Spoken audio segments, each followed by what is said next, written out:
नमस्कार, मैं रचना शर्मा चढ़ती कला टाइम टीवी देख रहे सभी दर्शकों का स्वागत करती हूं। आप देख रहे हैं हरियाणा के समाचारों की शुरुआत से पहले एक नजर आज की मुख्य सुर्खियों पर।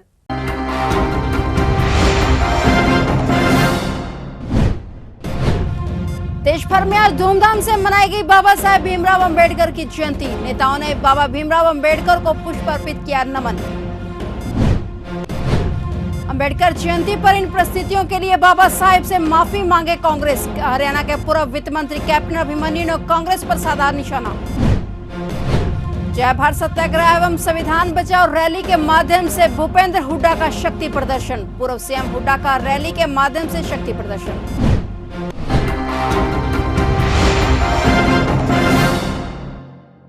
और अब समाचार विस्तार से।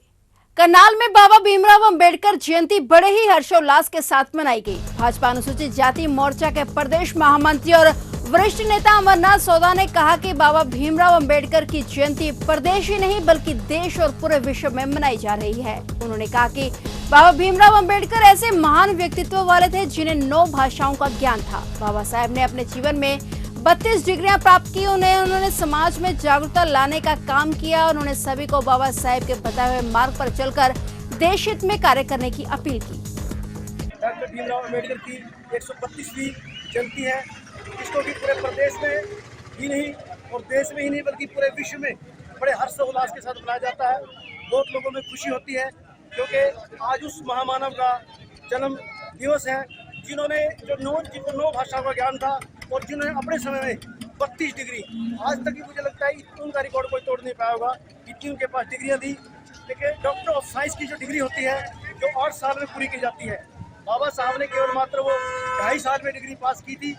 ऐसी शख्सियत को याद करने के लिए जो कि दलितों के लिए, महिलाओं के लिए, मजदूरों के लिए, किसानों के लिए अपने समय के सबसे बड़े अर्थशास्त्री थे, अपने समय के कानून नेता थे, अपने समय के समाजशास्त्री थे, अपने समय के राजनीतिक नेता थे।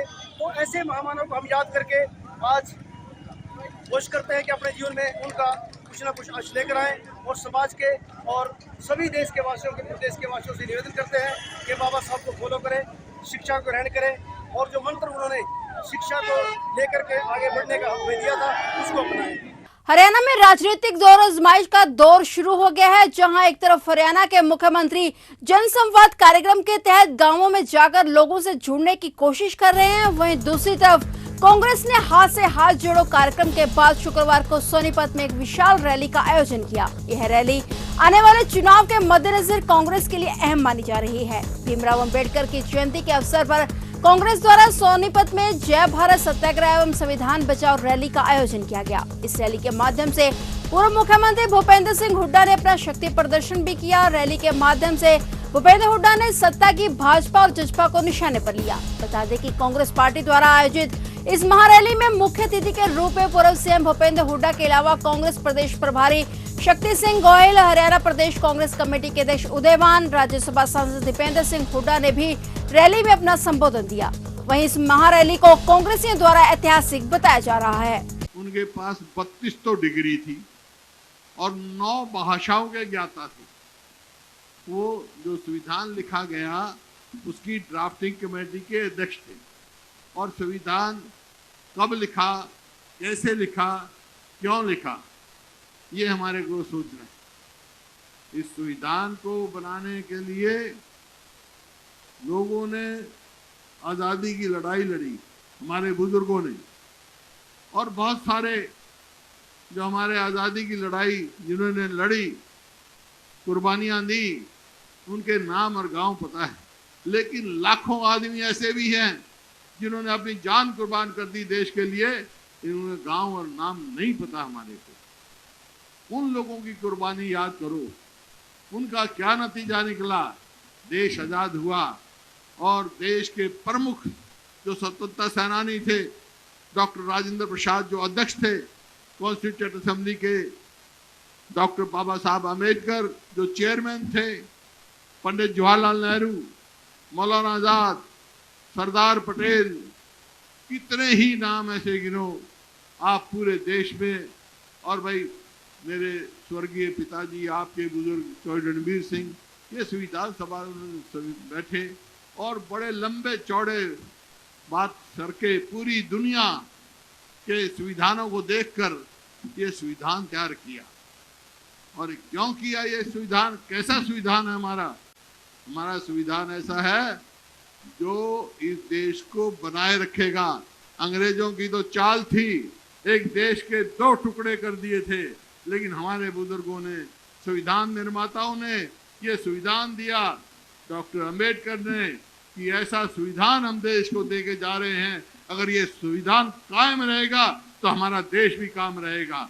तो आज सवाल इस बात का हमारे सामने, आज ये सवाल खड़ा हुआ है, जो हालात हुई है देश में, ये हमारे सामने सवाल खड़ा हो गया है कि कुछ ताकतें इस संविधान को कमजोर करना चाहती। आज मैं एक बात कह के जा रहा हूं, मैं किसी का व्यक्तिगत विरोध कभी नहीं करता, लेकिन मैं अपने तजुर्बे से और अपने मन की बात आपको कह के जा रहा हूं।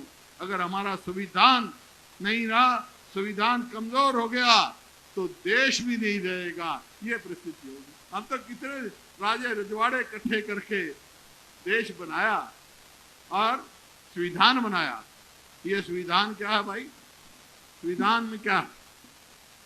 संविधान में देखो, ये खाली एक कानूनी दस्तावेज नहीं है।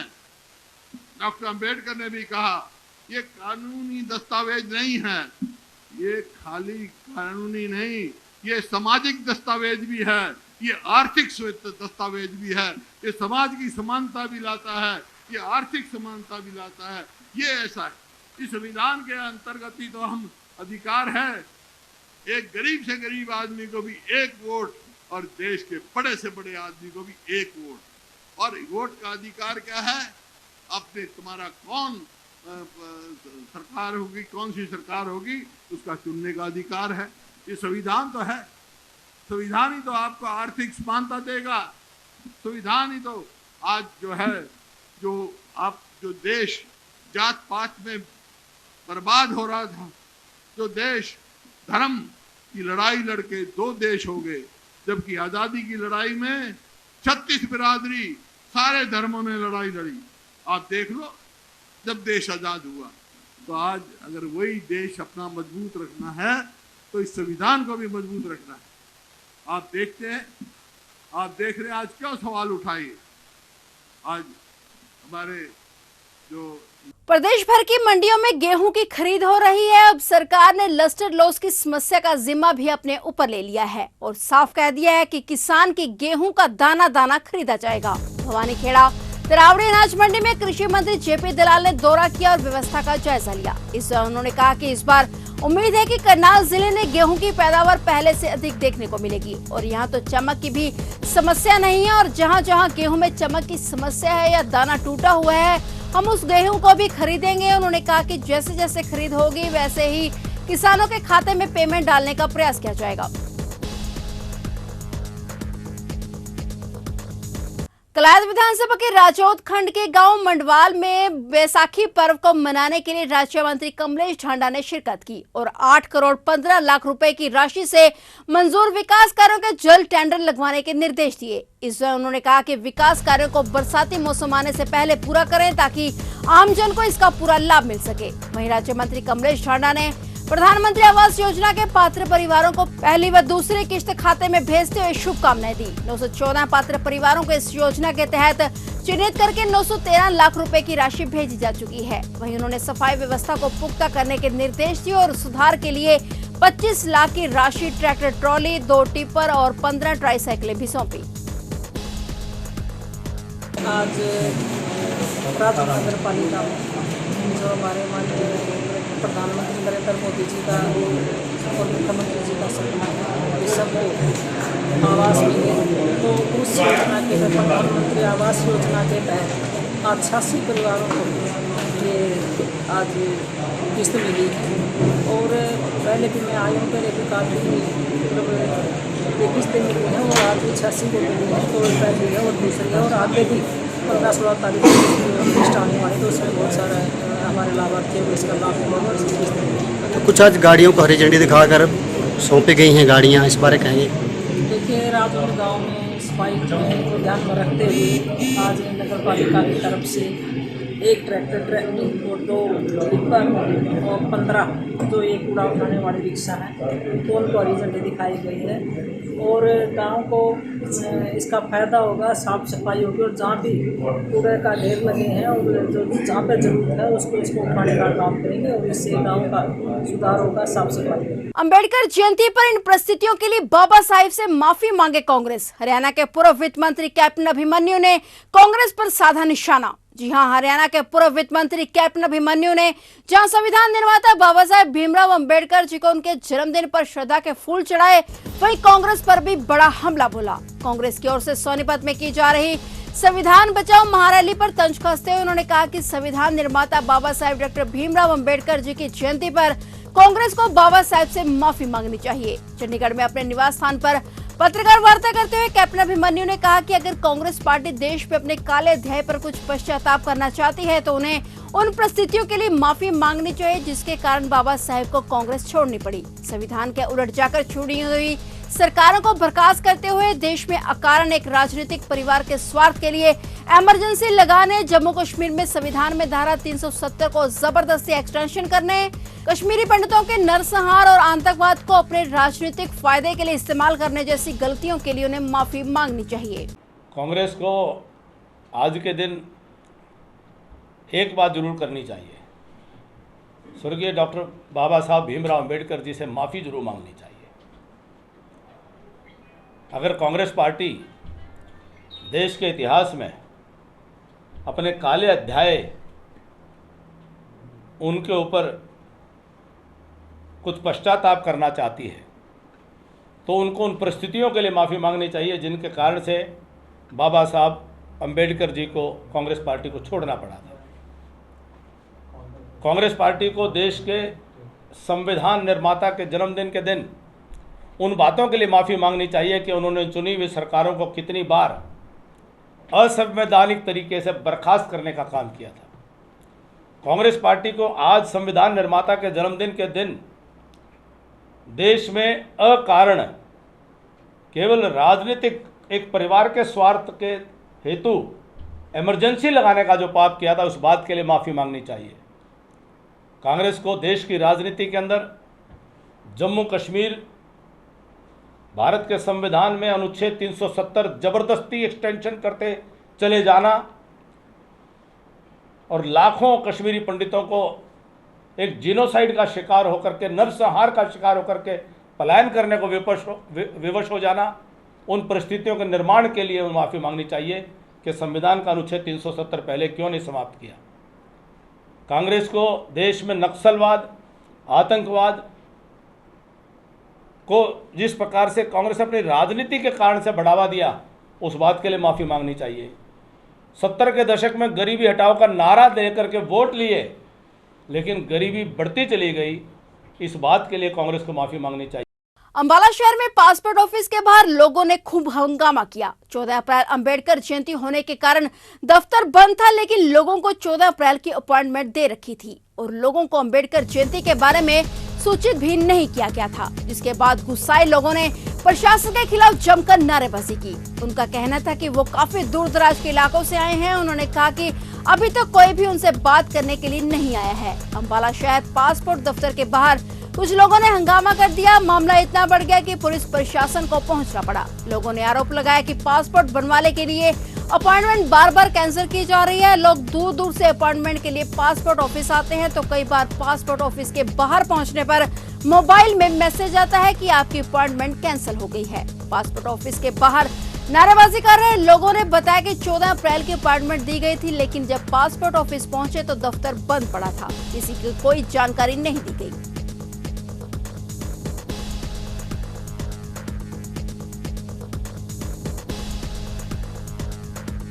देश भर में आज बाबा साहेब भीमराव अंबेडकर की जयंती धूमधाम से मनाई गई। वहीं करनाल में भी बाबा भीमराव अंबेडकर की जयंती पर लोगों ने अंबेडकर चौक पर पहुंचकर बाबा की मूर्ति पर फूल चढ़ाए। आम आदमी पार्टी के नेताओं ने भी बाबा भीमराव अंबेडकर को पुष्प अर्पित कर उन्हें नमन किया। इस मौके पर आम आदमी पार्टी के वरिष्ठ नेता भारी संख्या में मौजूद रहे। इस दौरान सुनील बिंदल ने कहा कि संविधान निर्माता बाबा साहेब का मिशन था कि पढ़ो, जुड़ो और संघर्ष करो। मनुष्य पहले स्वयं शिक्षित तथा बुद्धिमान होकर एक जागृत दीपक बने, क्योंकि एक शिक्षित और बुद्धिमान व्यक्ति हजारों अन्य लोगों को जीवन बदल सकता है। ये है बाबा साहब का मिशन था। आज पूरा देश बाबा भीमराव अंबेडकर की 132वीं जयंती मना रहा है। आज बहुत ही खुशी का दिन है। डॉक्टर भीमराव अंबेडकर संविधान के निर्माता, शिक्षा के जनक, गरीबों के मसीहा, दलितों के मसीहा, महिला सशक्तिकरण, जिन्होंने देश को एक उच्च कोटि का संविधान दिया, उसको आम आदमी पार्टी की ओर से शत नमन, शत प्रणाम। परंतु आज दुर्भाग्यवश जो डबल इंजन की सरकार है वो संविधान की गरिमा को तार तार कर रही है। हम सभी देशवासियों को कहना चाहते हैं, ये जो भारतीय जनता पार्टी है, जो संविधान की जो मूलभूत जो बातें हैं उनका उल्लंघन कर रही है। और हम सभी देशवासियों से प्रार्थना करना चाहते हैं कि संविधान की रक्षा के लिए और संविधान की गरिमा के लिए आगे आएं और जो डॉक्टर भीमराव अंबेडकर जी ने जो हमें संदेश दिया है उसका पालन करें। कोरोना संक्रमण की बढ़ती रफ्तार अब डराने लगी है। कोरोना के संक्रमितों की संख्या में लगातार बढ़ोतरी हो रही है। जहां पहले सोनीपत जिले में एक दिन पहले 25 संक्रमित मिले थे, वहीं 24 घंटे में ये संख्या बढ़कर 32 हो गई है। बता दें कि संक्रमितों में 7 साल के बच्चे से लेकर 87 साल के बुजुर्ग भी शामिल हैं। बढ़ते संक्रमण के बावजूद भी लोग लापरवाह बने हुए हैं। नियमों की अनदेखी कर बिना मास्क लगाए घरों से निकल रहे हैं और भीड़ भाड़ में भी पूरी तरह से घूम रहे हैं, जिससे संक्रमण का खतरा बढ़ रहा है। परिणाम स्वरूप सोनीपत जिले में संक्रमितों की संख्या 87 हो गई है, जिनमें से 3 को अस्पताल में भर्ती कराना पड़ा। अन्य को होम आइसोलेट किया गया। हालांकि 24 घंटे में 6 मरीज ठीक भी हो गए हैं।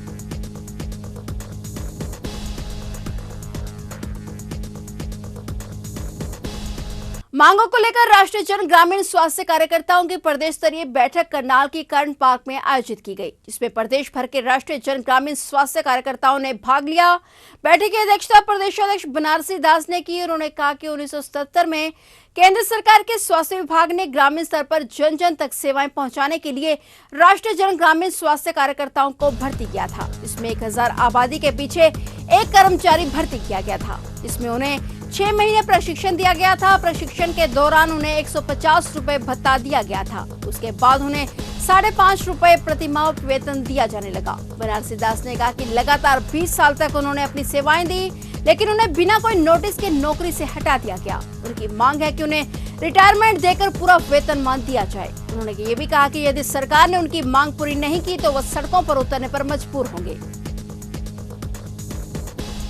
नाम राम कुमार, गाँव जुबाड़ा, जिला करनाल और असम दल जी। ये हमने 1977 सरकार ने स्कीम चालू की थी। उस तंत्र के बाद हमें नौकरी दी गई। 2002 में उस टाइम हमारे को 6 महीने की ट्रेनिंग दी थी। 6 महीने की ट्रेनिंग में 150 रुपये महीना हमें मिलता था। उसके बाद हमें नौकरी दी गई और उसमें लिखवाया गया कि भी आप और नौकरी कोई नहीं करेंगे और आप ये सारा लिख के लिया गया हमारे पे और हम उस चीज़ में नहीं गए। लगभग कितने कर्मचारी लगाए थे? 10,200 कर्मचारी लगाए थे। 280 कर्मचारी लगाए गए थे। 1,000 पॉपुलेशन को ऊपर एक आदमी था और 10,280 टोटल बने थे हरियाणा। आज लगभग कितने कर्मचारी? आज लगभग 11 आदमी तो मर चुके हैं और 100 आदमी आज भी संघर्ष करने में, सैकड़ों आदमी संघर्ष कर रहे हैं।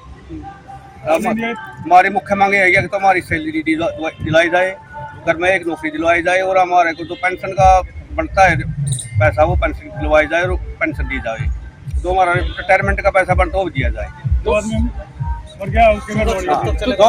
चला गया, उसके घर वाले को भी पेंशन दी जाए। तो आज भी आप विभाग में बने हुए हैं? हाँ जी बिल्कुल बने। जो भी वहाँ पर कार्यालय में अधिकारी होते हैं तो वो आपको काम बताते हैं? नहीं जी, वहाँ जाते हैं, हम तो अपने घर पे करें। अच्छा,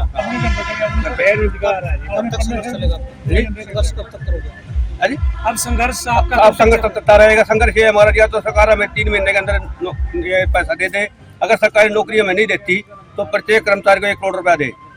हमारी मुख्य मांगे हैं। और जो गुजर चुके हैं उनके लिए उनके बच्चों को दे, परिवार के बच्चे हैं, उनके घरवाली है, उनको 1 करोड़ रुपया हर कर्मचारी को दिया जाए। अगर सरकार आपकी मांग पूरी नहीं करती तो आपका हम 3 महीने के अंदर संघर्ष पर सड़क पर बैठेंगे। हमारी तो उम्र पूरी हो चुकी है, हमने तो मरना भी सड़क के ऊपर मर जाएंगे। सरकार के सिर होकर मरेंगे, सड़क पर मरेंगे। पंचकुला जिले की क्राइम ब्रांच 26 की टीम ने अंतर्राज्यीय बाइक चोर गिरोह का पर्दाफाश किया है। क्राइम ब्रांच ने गिरोह के 3 सदस्यों को गिरफ्तार कर लिया है। गिरफ्तार आरोपियों के पास से चोरी की 11 बाइक बरामद हुई हैं। पंचकुला क्राइम ब्रांच 26 की टीम ने बाइक चोरी करने वाले गैंग के 3 सदस्यों को गिरफ्तार किया है। उन्होंने बताया कि इस गैंग के सदस्यों से 11 बाइकें बरामद की गई हैं। इसमें उन्होंने बताया कि क्राइम ब्रांच 26 को सूचना मिली थी कि रायपुर रानी के पास कुछ लोग चोरी की बाइक लेकर निकलने वाले हैं। पुलिस ने सूचना पर अमल करते हुए मौके पर तीनों आरोपियों को गिरफ्तार कर लिया। तीनों आरोपी एक ही बाइक पर सवार थे। पुलिस ने बताया कि पकड़े गए आरोपियों की पहचान अनिल और बलजीत के रूप में ही हुई है और वहीं तीसरा आरोपी नाबालिग है जिसे गिरफ्तार कर लिया गया है।